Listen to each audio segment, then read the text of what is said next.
Okay, hello everyone. Welcome to our first remote lecture of this week. So today we'll be talking more about logistic classifiers. So at the end of Friday's lecture, we briefly introduced the idea behind logistic classifiers, but today we'll see more of the details about how these are actually fit and how these models actually work. So just a couple of really brief announcements before we get started. There are no in-person lectures this week. So Monday, Wednesday, Friday, no in-person class. All of the lectures will be recorded and posted to Canvas though, just like this one. So keep an eye out for a link to all these lectures. And then another announcement is that, again, the second homework is due on Friday.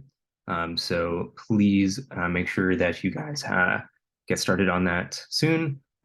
It's got 3 problems and you should be able to complete it after today's lecture.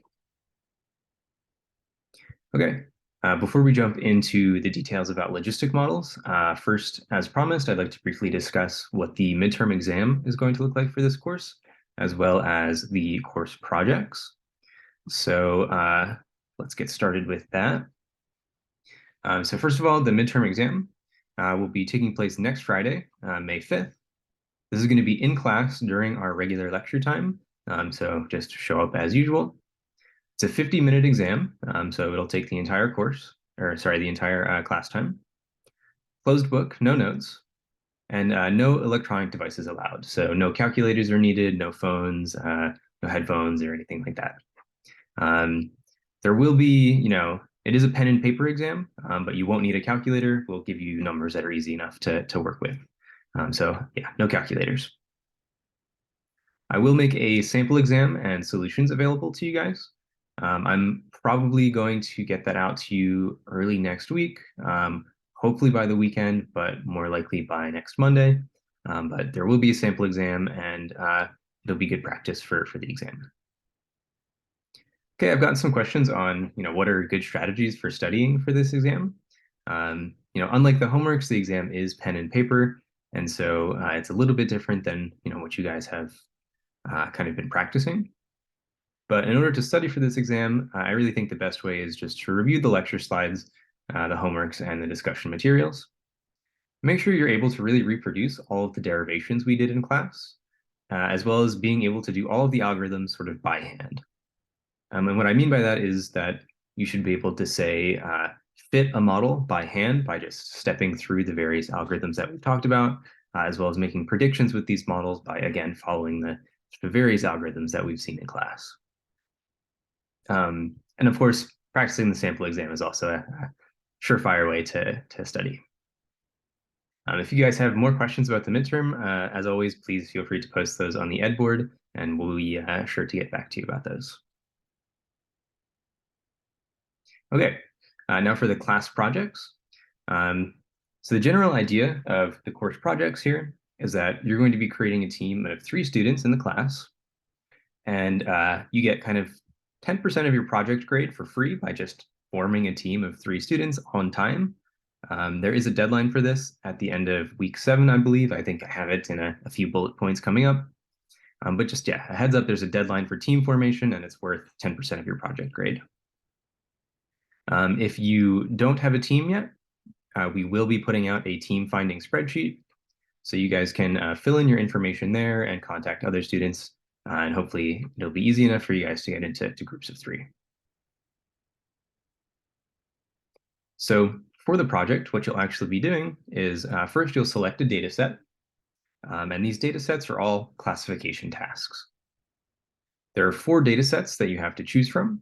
One is a tabular data set. It's a medical task. It's a diabetes-based data set. There's 2 image data sets. So like the MNIST data set that you guys have worked with a little bit, but a little bit more difficult of classification problems. And lastly, there's a text data set that could also be an interesting one to choose. And on the next slide, we'll see some more information about what these 4 data sets actually look like.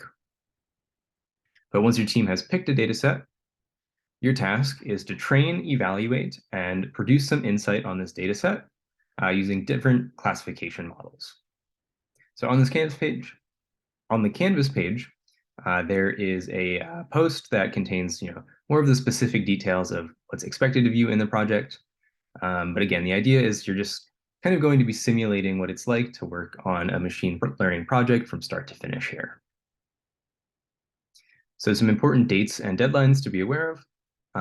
Again, this team formation deadline is not until the end of week 7. So this is Friday, May 19th. So you've got quite a bit of time to find your teams, but it's a good idea to start thinking about the project now and maybe forming teams and thinking about which data sets you might be interested in working with. And in terms of the actual deadline for the project, you'll be submitting your final report for this by the Monday of finals week. So this is June 12th. So the main sort of goals of this project, from my perspective, are for you to really learn about what it's like to apply ML models to real data sets. And, ideally you'd gain some insight and understanding about the various strengths and weaknesses of the models we've seen in class so far, as well as sort of the challenges and, um, difficulties of applying these models in, more realistic real-world scenarios than the kind of toy data sets that you've worked with in the homework. The goal of the project, though, is not really to build the world's most accurate classifier. You shouldn't be spending tons and tons of time trying to get that extra 1% boost in accuracy. The goal is more so really to get insights about the data, to get insights about the models you're working with, and really make sure that you understand how these models are working and how they are being applied to this real data. Okay, so for a little bit more information on the data sets that you can choose from here, the first is this tabular data set. It's a diabetes data set coming from 130 hospitals in the US. So again, this is a tabular data set, so your data just comes in essentially a spreadsheet of rows and columns with some numerical features. This is a fairly large tabular data set. There are 100,000 different data points here. And it is a classification problem with 3 different labels and 49 different features. So this is probably the most straightforward data set to work with of these 3, because tabular data tends to just be a little bit more straightforward to use. But it's, you can certainly get full credit if you only work on this tabular data. The next 2 data sets are image classification problems. The first is this fashion MNIST data set. And what it is the data set of images of various articles of clothing. And the task is to, from an image of a piece of clothing, predict, what item is in this image. So there might be a picture of a shoe and it could be labeled as a boot or something like this. And that's the classification task. There's also another image data set, CIFAR10. This is another image classification task with 10 different images.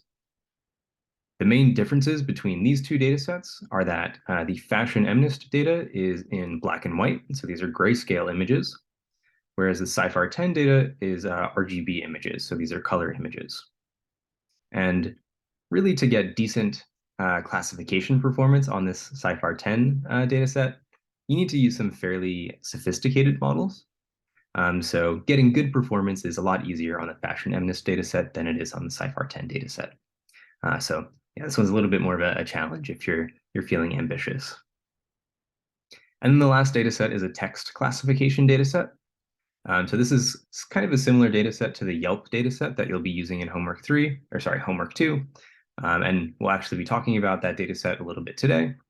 But here it's a text classification data set where your data is text corresponding to movie reviews.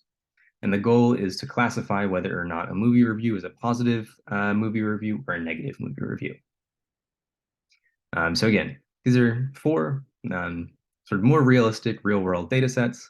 They're much larger data sets than the data sets you're used to working with in your homework. And so, you can go ahead and choose one of these, whichever sounds interesting for your project.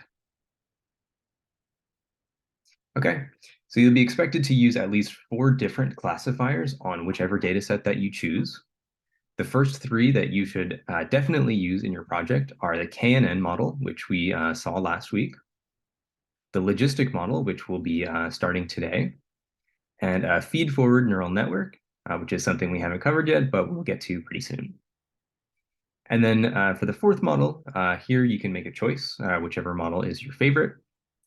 So later on in the course, we'll see these things called random forests that you might try out.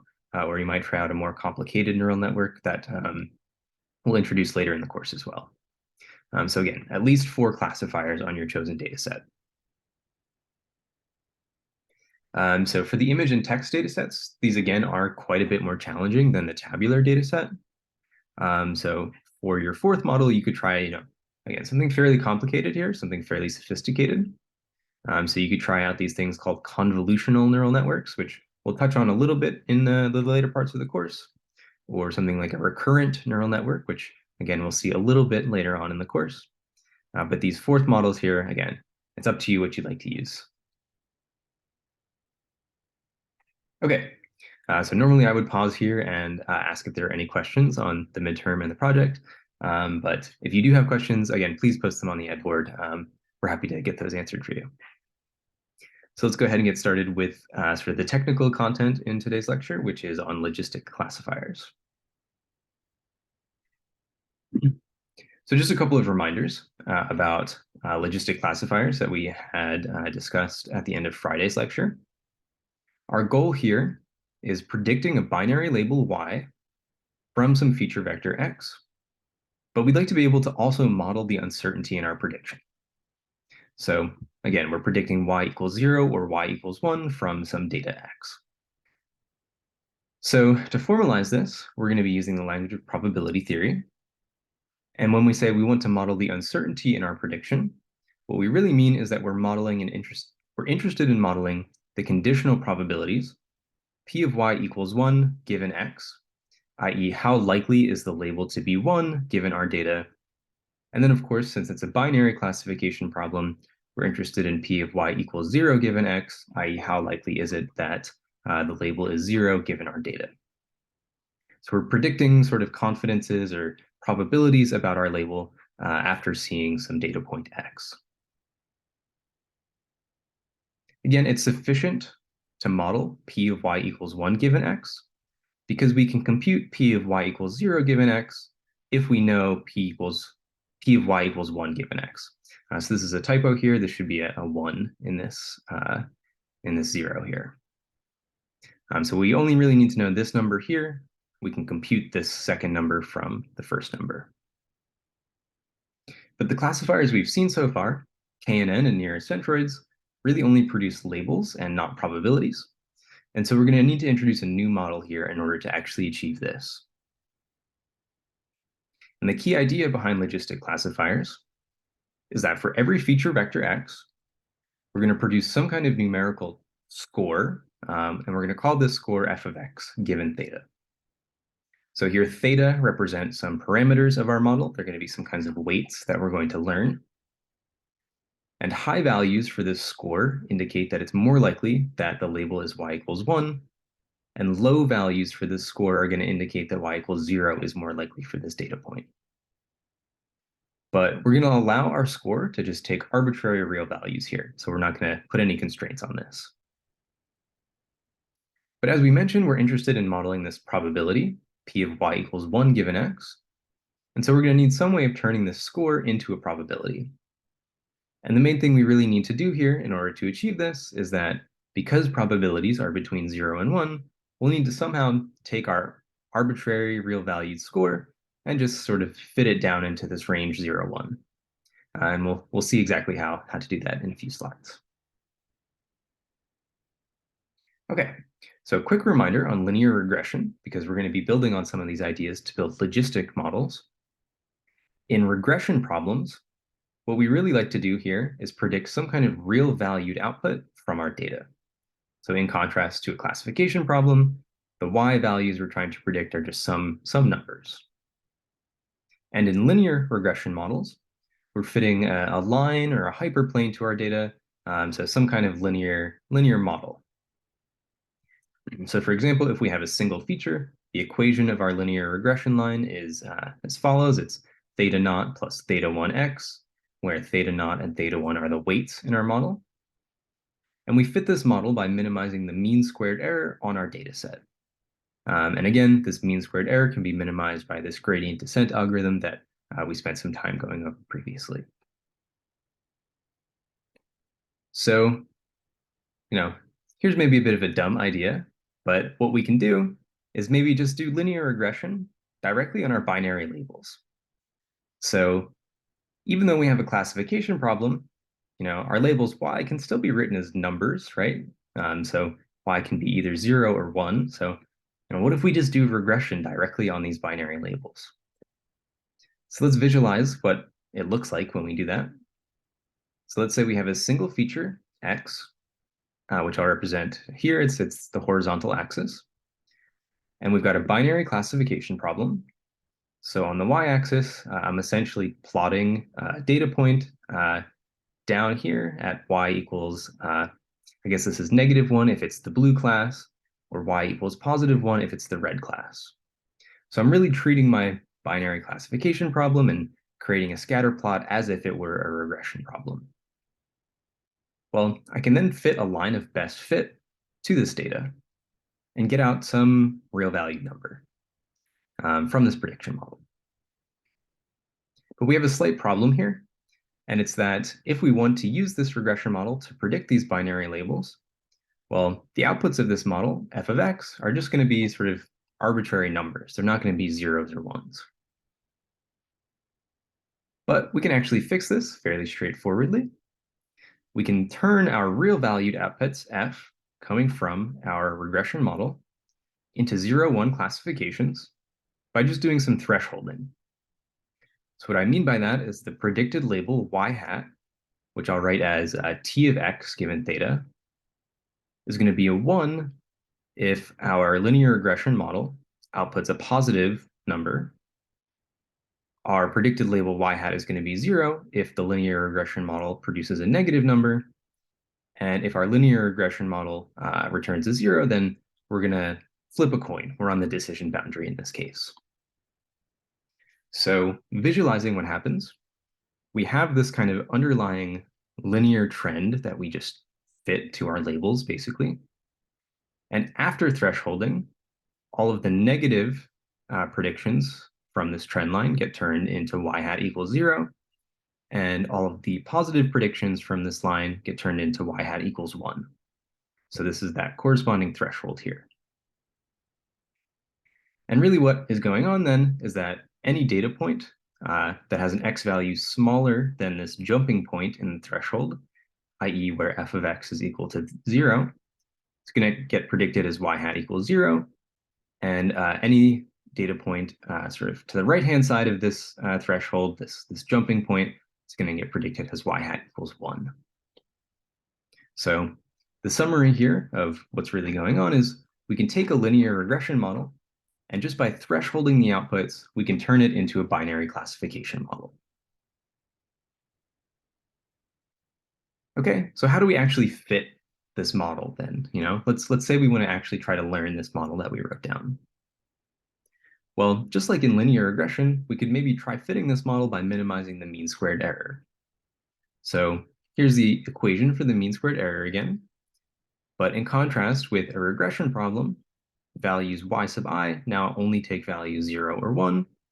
And this function here is this thresholded function, again, only taking values 0 and 1. But there's a problem here. And maybe I'd like to encourage you guys to pause the video and think about it for a few seconds before I give away the answer. So now's a good time to pause. And a hint as to what's potentially wrong with trying to fit our model in this way is that you should think about how we actually minimize this mean squared error. What do we do to minimize this loss function? And if you'll recall, the way we minimize this MSE is that we're going to use the gradient descent algorithm. And the way the gradient descent algorithm works is that we need to compute the gradient of this loss function. And the gradient you can really think of as a generalization of the derivative of this loss function. So the main problem here is that this threshold function t has derivative 0 basically everywhere. So all the points on this part of my threshold function have derivative 0, and all the points on this part of my threshold function have derivative 0. They're flat lines. They have no slope to them. And what that means is that if I try and take the gradient of this loss function, and I go in and eventually differentiate this threshold function, my gradients are just going to be 0. my model can't be learned via gradient descent just because this thresholding function appears. What we can do instead is create a sort of soft threshold function that is differentiable. So rather than having, this sharp step in order to transform our linear regression model into a classification model, we can have a kind of smooth transition between the two predicted states of y equals 0 and y equals 1. And if we do this, we get something that's called a logistic or sigmoid curve. And again, this really has the benefit of letting us interpret model outputs as probabilities. And we'll see more on this in a little bit. These sort of soft thresholds or sigmoid functions are used in more or less all modern machine learning models. So things like neural networks, you'll see these pop up quite frequently. And so we'll see them quite often in this course from here on out. So let's put a little math down to formalize things. So at this point, we've really introduced all of the main ideas of the logistic regression model. Again, you're taking a linear regression model and then applying some soft threshold on top of that linear regression output in order to make classifications. So let's put some math to it and give it some notation. So again, we're working with a binary classification problem, either y equals 0 or y equals 1. Our model output, f of x given theta, is going to be some number between 0 and 1. So again, we're modeling the probability that y equals 1 given a data point x. So of course, it's got to live in this range 0, 1. And the way we can actually turn these predicted probabilities into class label predictions is as follows. If f of x given theta, i.e. the predicted probability for y equals 1 given x, is greater than 0.5, we're going to predict class label 1.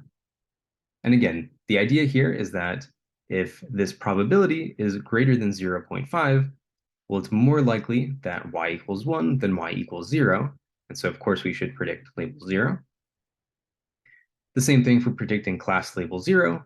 If this probability is smaller than 0.5, then it's more likely that y equals 0 than y equals 1. And so we should predict class label 0. And in this kind of boundary case where the predicted probability is exactly 0.5, so p of y equals 1 given x is 0.5, and that means p of y equals 0 given x is also 0.5, then we're exactly on the decision boundary for this model, and we'll have to toss a coin in order to make a prediction. Okay, so continuing with setting up the logistic classifier, we're going to use z of x given theta to represent essentially a function that takes in a feature vector x with weights theta and just takes sort of a weighted linear combination of those features with those weights. So really, this is the same model that we had used and seen in linear regression. We just multiply our weights times our feature values and sum them all up. So again, this is nothing more than doing linear regression on top of our features. In order to actually turn this linear regression model into predicted probabilities, we're going to apply another function on top of that, and we're going to call this f of x given theta. And this is our new model. This is our logistic classifier.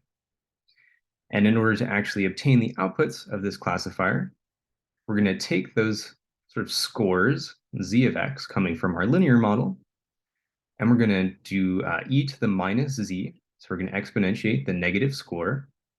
Then we'll do 1 over 1 plus this value.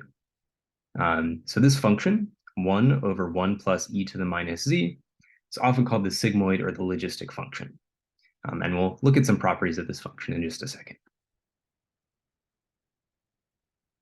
So it's useful to think about sort of the limits of this function in order to get some more intuition of what's going on here. So as our scores, z of x given theta, get very, very large, so the outputs of our linear regression model get very large, well, e to the minus z is like e to the minus infinity, which is going to go to 0.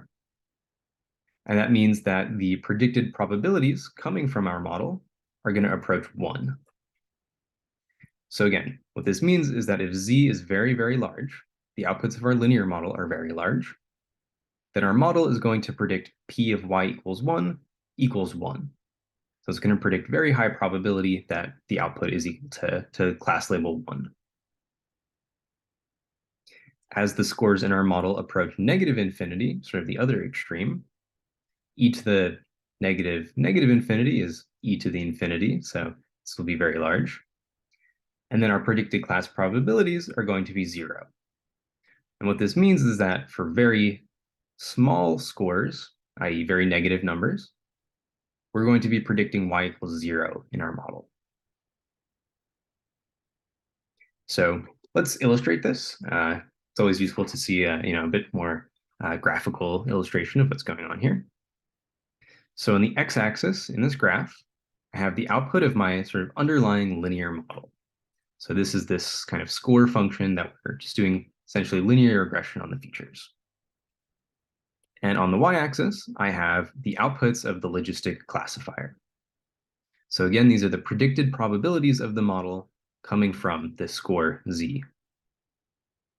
And what you should see, it has this kind of S-shaped curve where on the very left-hand side of my graph, so for very negative values of z, it approaches 0. And then for very large values of z, it approaches 1 up here. So again, this is what we saw in the previous slide, but showing a bit of a more graphical way of thinking about it.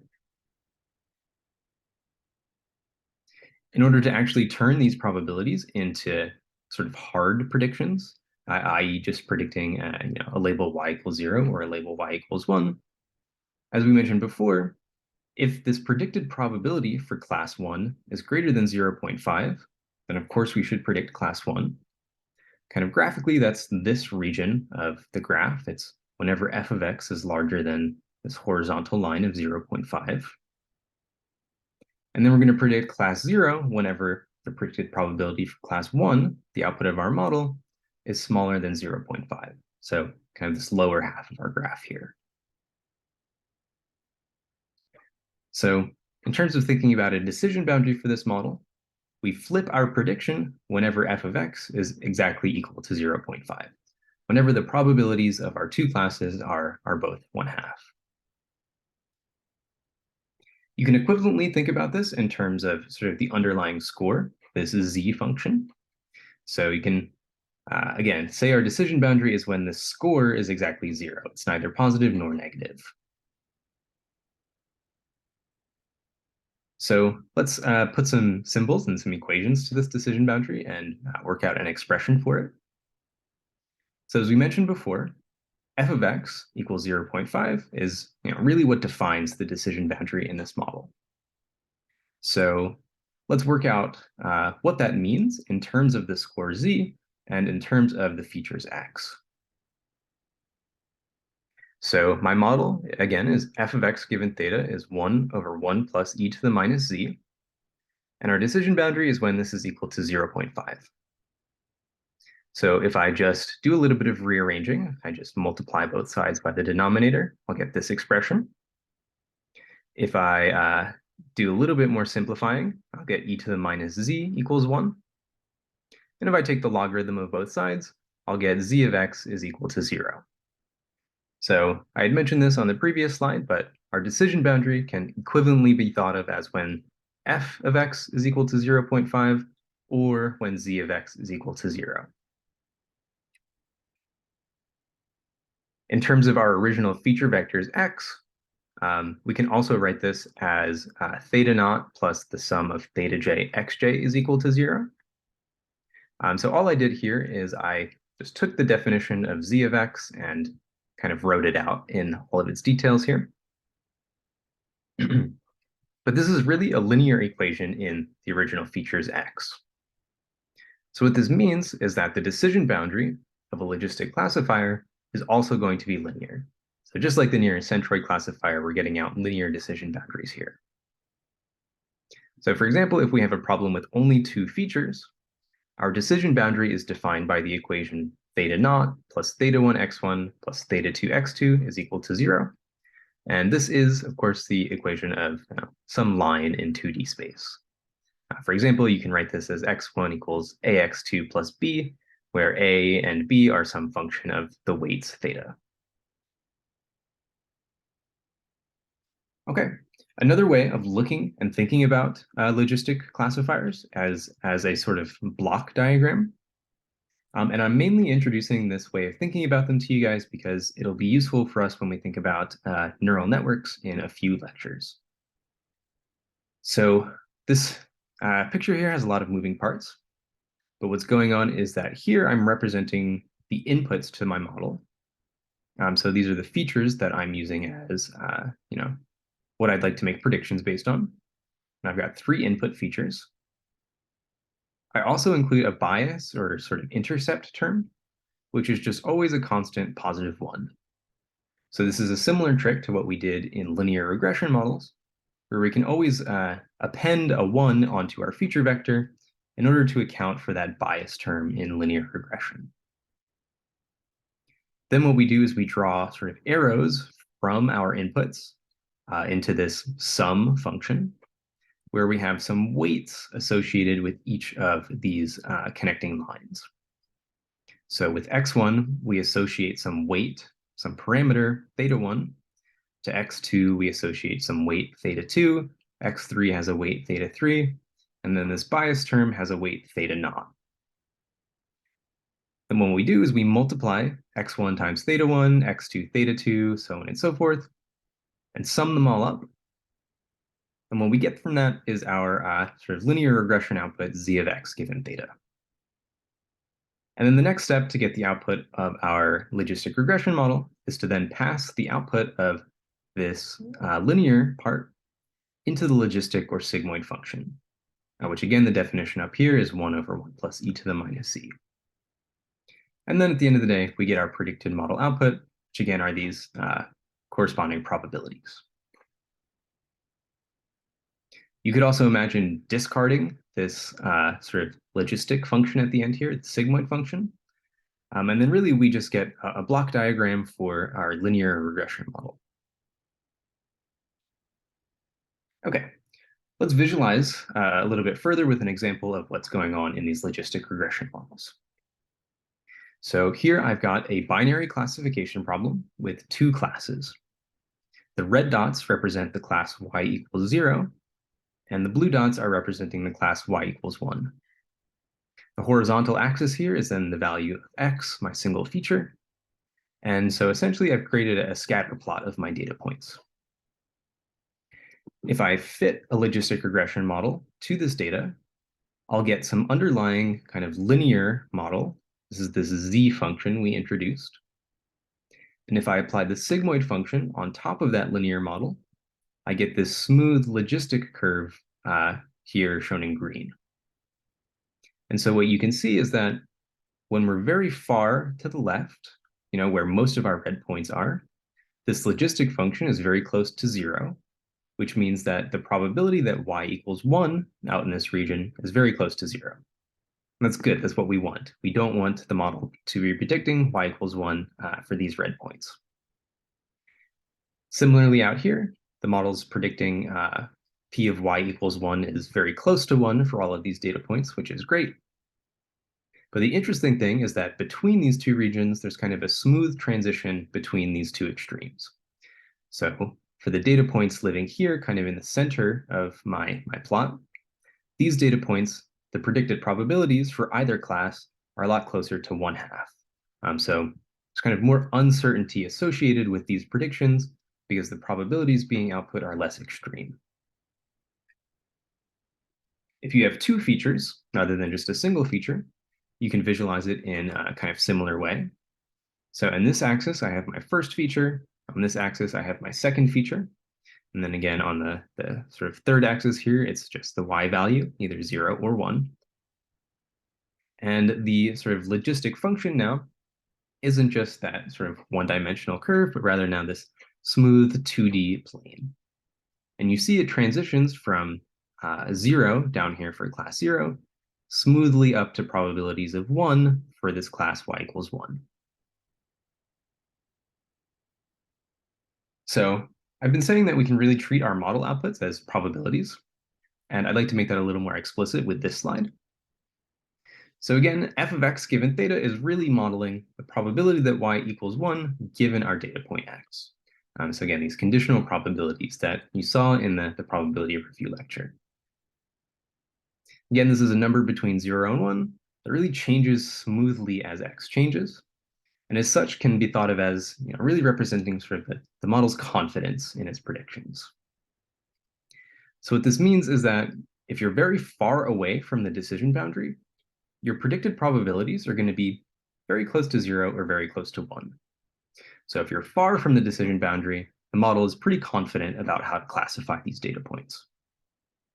If you're close to the decision boundary, well, your predicted probabilities are going to be closer to 0.5, and this indicates your model is a lot less confident in its predictions. And this should make sense, right? If we're close to the decision boundary, then there might be a possibility that we're making an error. We're very close to that sort of cutoff point. So maybe to go back and illustrate, these probabilities here in the middle, we should be less confident about what their label is, just because maybe just by chance some blue points ended up over here, and so we should be less confident sort of near the decision boundary. Okay, another visualization of how you can think about these probabilities. So here we're looking at say an iris data set, so some data set about some features about flowers. We're looking at two features here. So this axis is feature 1, and this axis is feature 2. What I've done is I've fit a logistic regression model to this data. And what I've done also is plotted the corresponding probability predictions as color values. So these purple colors indicate model outputs near 0, and these yellowish colors indicate model outputs closer to 1. So again, we can see that very far from the decision boundary, this solid black line here, which is linear as we showed, far away from that, the model has high confidence. Predicted probabilities are close to 0 or they're close to 1. But near this decision boundary, these probabilities are a lot smaller than these extremes. They're a lot closer to 0.5. So really, there's kind of two equivalent ways of thinking about these logistic classifiers. Let's say we have some data in 2 dimensions. You can think about the logistic model as creating just a linear decision boundary. So we throw away the probabilities, we just make hard predictions. But at the same time, you can also think about these underlying probabilities and the underlying sort of confidences coming from your model. So I've argued a little bit that these probabilities are a good thing to model. We like to know when our model's uncertain. But here I'd like to drive the point home a little bit further. So these predicted probabilities are really useful because they allow a model to indicate how confident it is in a prediction in a sort of almost human-like way. And it allows us to really get a better sense of what our model believes in some sense. So this is useful in things like, say, autonomous driving, where maybe if your car is not confident about a prediction it's making, whether or not to turn left or to turn right, well, maybe you could pass that decision off to the human. So it's good to know when the model is not certain about what it should be doing. This, of course, is also useful in like medical image diagnosis, where you might want to have your model be diagnosing patients. But if it's not very confident about a particular patient, it could then give that patient to an actual human doctor. Another thing you can do with confidences is something like ranking. So if you're using an ML model for something like search, you can rank URLs that are most likely relevant to a user by predicting essentially a binary label. Is this relevant or is it not relevant? And then sort of sorting those predicted URLs based on how confident you are about their relevance. So again, confidence can be used as sort of a ranking system if you have sort of multiple options to present to a user. And again, in like finance, you can sort of rank loans that are more likely to be paid back than other ones based on a model's confidence. We'll see later on that working with class probabilities is not limited to just logistic models, but also can be used by neural networks and other things we'll see later on. One sort of problem with working with these probabilities, though, is that they're often miscalibrated. And by miscalibrated, I mean that models can tend to be overconfident or underconfident in their predictions. So it's difficult to get a model to sort of accurately reflect its confidence in practice. And getting these calibrated probabilities is still an open research problem in ML. In other words, we'd really like to get machine learning systems to sort of know what they don't know, i.e., be appropriately confident in their predictions and not, I'm always 99% sure that I'm correct kind of deal. Okay, so normally I'd pause here for questions, but as always, post on the board if any of those have come up during today's lecture. Okay, in this next section, we're going to start talking about how you actually can fit logistic regression models. So far we've seen the definition of a logistic model, we've seen sort of how to interpret it, how to think about them, but we haven't seen how you actually fit these models to data. And so that's the next part in today's lecture. So in sort of all machine learning systems, there's several steps we need to take in order to actually train a model. The first is the definition of our model, of course. So in our case, this is going to be a logistic model. The second is that we need some definition of a loss function that we're going to go ahead and minimize. And the third is if we're going to be using gradient descent to minimize this loss function, we'll need to actually work out the gradients of our loss. And then the fourth step is just apply our standard gradient descent algorithm to this loss function with these gradients that we calculated. So we've seen already, step one, we wrote down our logistic regression model. And what we'll do next is write down a definition for a loss function. So for our loss function in the logistic regression model, we're going to be using something called the binary cross-entropy loss. And this is sometimes called the log loss function. It's a bit of a scary name, but don't worry too much about what all these things mean, like cross-entropy. It's actually fairly intuitive to derive this and see where it comes from. So again, this is all in a binary classification setting. So we only have labels y equals 0 or y equals 1. And we're going to say that we have n training data points, x sub I and y sub I, where I here ranges from 1 to n. For each of our feature vectors, x sub I, our logistic model is predicting a probability corresponding to an estimate of p of y equals 1 given x. Okay, so I'm going to introduce a little notation here. P sub I is going to be the output of the model for the ith data point. So here this should be f of x sub I here. There should be a subscript I. Again, this is the predicted probability for y equals 1 corresponding to the data point I. And when yi is equal to 1, the true label is 1. We want this predicted probability to be large, so near 1. And when the true label is 0, we want this predicted probability to be small, so near 0. What we're going to do now is write down a kind of nice formula for the predicted probability for the correct class in our data set. And it can be written as follows, as the predicted probability to the yi-th power times 1 minus the predicted probability to the 1 minus yi-th power. And so since yi can only take values 0 or 1, if we plug in yi equals 1 into this expression, this term is going to just disappear, and we'll just be left with pi. And if yi is equal to 0, this first term disappears, and we're just left with 1 minus pi. So no matter what the true label is, no matter what yi is, this expression down here always evaluates to the model's predicted probability for the true class. And I just like to contrast this with what pi is. Again, pi is the model's predicted probability for the class y equals 1. And this is the predicted probability for the true class. If you were paying attention in the probability review slides, this is exactly a Bernoulli probability mass function. So that's really where this is kind of coming from under the hood. So you can go back and review those slides and make sure you understand why this is a PMF. Okay, so nothing new yet. I'm just reiterating what I said on the last slide. This is the predicted probability for the correct class. What we're going to do now is take the logarithm of this. And the main reason we're going to do this is for numerical stability reasons. In particular, these probabilities, p sub I, because they're bounded between 0 and 1, can lead to some numerical instabilities.